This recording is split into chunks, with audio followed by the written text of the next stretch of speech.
Gilgeous-Alexander on the drive, pulls back, baseline, jumper's good. OKC with their first lead of the second half.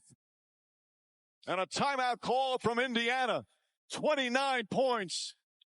Clutch buckets from the NBA MVP. How the tables have turned here in Indiana. It's the Thunder who come up clutch, ending the game on a 12-1 run. And Loud City is in Naptown as the Thunder have tied up the 2025 NBA Finals at 2 games apiece. As we welcome you to Game Time Live at the Finals, presented by State Farm, with the Hall of Famer Charles Barkley, 3-time WNBA champion Candace Parker, Hall of Famer Grant Hill. I'm Jared Greenberg. Many guests, including Shai Gilgeous-Alexander, right here live on set. We'll hear from the coaches and players at the podium. But let's start with your thoughts here. We all kind of agreed before the game the winner of this Game 4 would go on to win the title. What did you see that was different down the stretch, Charles, in the fourth quarter? Well, I thought the big winner tonight was Caruso. I thought he was the difference in the game. I know Shai's going to get a lot of love, and he deserves it. But we were wondering who was going to join the party. Candace gave her some blops. She said, Mathurin, I don't think he can play like that again. And he did not play like that again. McConnell didn't get all those steals. We wondered who was up on OKC's bench going to step up. A lot of love. Jalen Williams played well. Hey, Shai did. You know, we talk about all the time, your star is supposed to be your closer, not your starter and to the middle of the game. That big three he hit and the travel he got away with, those were the 2 biggest players of the game. But I thought the player of the game was Caruso. You know, going into the fourth, it seemed like it was the Pacers' ball game, right? And I feel like in moments like this, it comes down to crucial plays. There were huge missed free throws down the stretch. You talk about back-to-back free throws by Obi Toppin. You talk about live ball turnovers at the top of the key with Tyrese Halliburton. So I think momentum shifted in that fourth quarter. The ball was in SGA's hands because he was, you know, he didn't have to bring it up all game. So let's give it to J-Dub. J-Dub got them there. Caruso kept them there, and SGA took them home. And by the way, Mathurin missed those 3 consecutive free throws as well. Well, it comes down to end-of-game situations. And, you know, OKC did everything right, particularly on the defensive end. There were 3 or 4 possessions defensively as they were making their run and gaining momentum where Indiana got nothing. And this is a team that's a high-powered offense, a team that has executed well throughout the postseason in close games. Indiana was rattled. They were confused. They were out of sorts. So the defense of OKC was stellar. And, of course, you just had SGA down the stretch. I thought Nesmith fouling out, it really hurt them. And Mathurin had to play. He missed those free throws. He also had 2 really bad fouls. And anyway, just poor end-of-game situation, disappointing for Indiana. And I worry. We talked about who wins Game 4 is going to probably or maybe win this thing. How does Indiana emotionally recover from a loss like this where you had the game 1 and you gave it away? And number one, they gave it away. And I thought you saw the difference between a all-star guys and really good players and a superstar. Shai brought this thing home. They're like, yo, big fella, bring us home. And I have no idea what the Patriots are doing on the offensive end. Me and Grant were going crazy like, yo, man, get a ball to Siakam. He's your best one-on-one player. They didn't even run a play for him. They had other guys trying to make plays. I'm like, no, get this ball to Siakam. You know OKC like, hey, Shai, bring us home. But it was so frustrating because, Grant, we can say all we want to about Oklahoma City. The Pacers blew this game. Well, you said it best about Siakam. Siakam was still the leading scorer, and I don't think it took a shot in the last 7-8 minutes of the game. He took 1 shot in the entire fourth quarter. He was 0 for 1. But listen, man. And he was hanging out in the corner a lot of times. It drives me crazy when they do that. But let me tell you something, man. This is going to hurt. This game going to hurt the Pacers because they had this game under control. They were playing well. OKC was kind of like, okay, we might be in trouble. And then all of a sudden, they let them get close. Chuck, you know what Big Mo is? Hey. Momentum is a real thing in the playoffs. And I'm telling you, you lose a game like this in front of your home crowd, up 10 going into the fourth quarter. But that's why I said, that's why I felt like whoever won this game tonight was going to win the series. Now they're going to go home. And, you know, OKC is a very difficult place to play. They're going to ride that energy.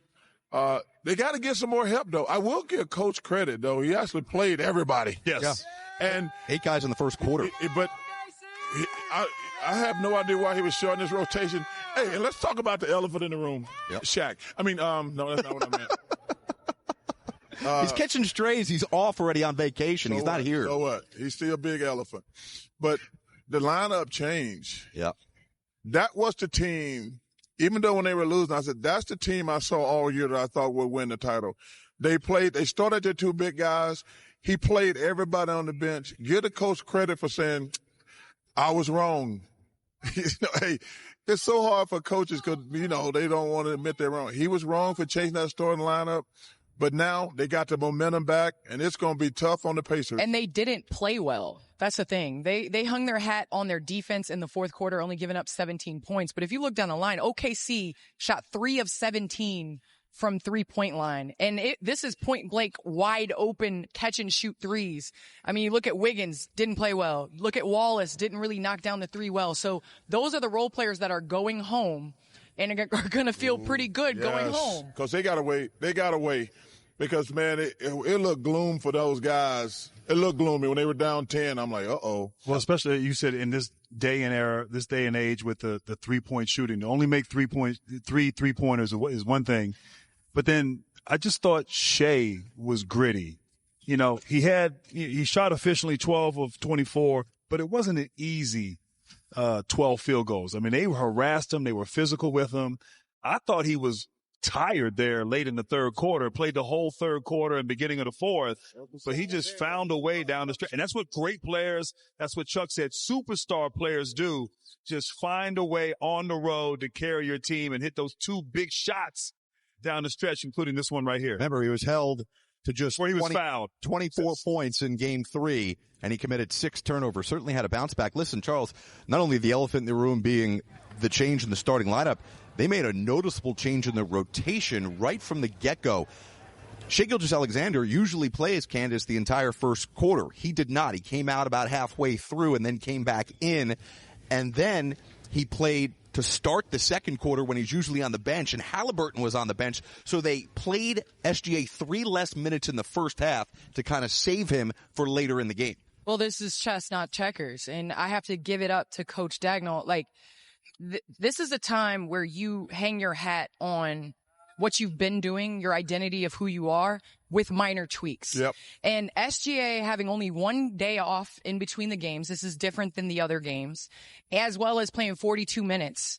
Then you mix it up. I think they did a great job of conserving his energy by having J-Dub bring the ball up. And Caruso bring the ball up, getting him off ball so he wasn't having to battle that physicality the whole game, and then he was able to take you home. But listen, everyone talks about how calm, cool, and collected SGA is. And sometimes people use that against him. I'll tell you, I think that this team, the reason why they were able to come out on top in the fourth quarter is because of that mentality. They stayed with it. They stayed true to who their identity was, and they trusted their MVP. They're now 6-0, the Thunder, after losses this postseason. They've not lost back-to-back games, obviously. We're, again, going to have some players, and we'll hear from the coaches at the podium, but let's go through some of the top plays from this game here and show you how this one went down here in Indiana, with Indiana leading the series, entering this one 2-1. Pacers get off to a fast start here, Grant, with Tyrese Halliburton again being aggressive. Yeah, being aggressive worked well for Tyrese, coming out, setting the tone early for the Pacers, and it paid off. Miles Turner with the putback. It was a 5-point lead for Indiana. Now J-Dub with the response, initiating the offense and scoring. Chuck, he did that all night. He did. Pain. How about this feed? Aaron Wiggins to Lou Dort. That's good defense, too. That's just better offense. That was their only 3 until the fourth quarter. Pascal Siakam here. That's a good idea. How about going into that guy in the fourth quarter when you got the lead? Siakam had 20 points. Caruso forces the turnover, and Caruso answers Charles' call of who's going to step up off the bench. He had 20 points. SGA. Don't take greatness for granted. SGA had 12 first-half points and no free throws in the first half of the game. And then, Chuck, they were feeding Siakam that whole first half. He got going, and they got away from him. And just like, especially when you need if the way they offense is, if I ever need a basket, I'm running a play for Siakam every time. Pacers led it 60-57 at the half. after that bucket there by Halliburton. He had 8 points, 5 assists over the first 2 quarters. Let's go to the third quarter. More of Siakam. Nembhard on the drive, back out to Turner, up top, Siakam. Straightaway 3, connects. Then it's Halliburton to Nembhard. And the quarter 3. Then this next stretch I thought was really important, guys. Obi Toppin took over here. He did. He had 2 back-to-back threes. And you're thinking like, man, you got to feel pretty good. Yep. Then he had a block after the 3 on J-Dub. Tremendous couple of moments for Toppin. And then Toppin responds with this. After that block on the offensive end, they reward him, Grant. And right now you just start to worry, OKC. Well, Indiana's getting that momentum. It didn't look good at this juncture. Remember, up by 10 Indiana was, and they're 9-1 entering this game in the clutch. There was 2 big offensive rebounds shot, Chet Holmgren, that were huge. And by the way, for the first time this series, we saw the double big lineup in the fourth quarter for the Thunder. And that contributed to the 23 second chance points that the Thunder were able to do, and they dominated the paint. So you mean they actually played the 2 big guys before Red Auerbach tried to change it up? Look at that right there. Offensive glass, more second chance points, as Candace talked about here from SGA. Ties the game at 97. So they've erased the double-digit deficit. But this is when their offense got all stagnant. I mean, that was the only easy layup they got, but they were so stagnant down the stretch. But this 3 right here, that was huge.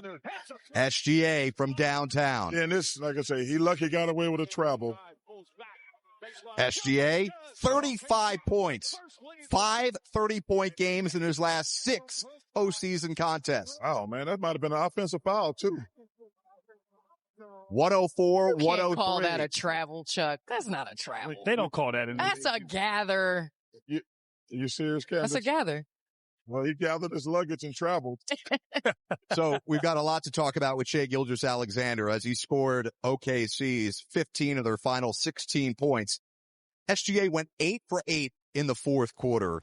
We always talk about superstars in these moments.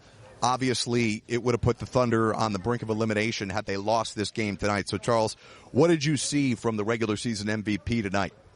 The reason he won MVP. Like, he closed tonight. And whether he's tired or he had a bad game last game, he made all the plays down the stretch. And that's what guys are supposed to do. Because that 3 was huge. And then, obviously, he made the other basket after that. But, man, the guy won MVP. He deserved it. But he was fabulous down the stretch. Like I say, I'm going to give some flowers to Jalen Williams was fantastic. But to me, the difference in the game was Caruso. He kept them in the game with his defense and his energy. That, to me, was the difference. Well, I think you're right with SGA. Not only did he close well, I thought he started the game well. He wasn't hunting his shot. You know, I think at the end of the first quarter might have had 4 points. Others were getting involved, Jalen Williams as well. So being able to sort of read the game and save your best for the fourth quarter when your team needed it the most. And you're right, Alex Caruso, you look at the numbers, he scored 20 points, but his energy, deflection, steals, just the confidence and the toughness that he brings to the table, you know, it spread. And his impact was huge, and you know, he was great. You know, I think in these situations, the margin for error is very small. Mm-hmm. You need those little plays. And I understand we're going to talk about SGA bringing him home, but let's give some love to Chet Holmgren. I mean, you look at him, a dominant 14 points, 15 rebounds, 4 offensive rebounds, and they were momentum killers. So his offensive rebound, the ball was off the glass. He went up, got it. So like I said, 23 second chance points. The Thunder doing a good job of dominating the paint. They didn't knock down the 3 tonight, but they had 50 paint points to the Pacers 36. And Candace, I'm glad you brought up Holmgren, because not only did he do a great job on the offensive glass and make some big plays, I thought that last 3 or 4 minutes when they switched and now he's guarding smaller players, his perimeter defense, which I thought he struggled with most of the game, and maybe his ankle. I know he sprained it and rolled it a couple times, but his defense on those possessions, one-on-one with the smaller guards, not fouling, not allowing them to turn the corner, I thought that was an underrated point on his part that really sealed the deal. And he did it with a sprained ankle. Remember, he turned his ankle, too, those last few moments. He came back and played. And let's go ahead and give – I shouldn't say sprained. He turned his ankle. Let's get a coach his credit, too. Like, you know what, guys? I screwed up. I was wrong. And that comes back to your point about points in the paint, offensive rebounds, because they were playing that small lineup. Chet is playing against a bigger guy, and he's maybe not getting there. And so those offensive rebounds, but that gives the coach a lot of credit, man. It's hard to admit you're wrong. And when he changed, because we talked about it last time we were on the air. I think you think they're going to change your lineup? I said, well, they should, but I don't know if they're going to, because coaches never want to admit they're wrong. I'm going to give the coaches flowers. You know what? Guys, I was wrong. Let's go back to the team we were. And also to piggyback on something Grant said last time we were here, got to play them dudes, man. You got to play them dudes. Your advantage. What was the final on the bench points? It was 36-27. Indiana still won the bench point battle. A lot closer. A lot closer. Yeah. And they did, what the most interesting thing with Candace said, I don't even think they played well yet. Right. Well, they didn't shoot the ball well at all. Well, I'm saying this was the first time I saw the real OKC Thunder when they were playing 10 guys, 11 guys. They're playing athletic guys everywhere. Right. They're big.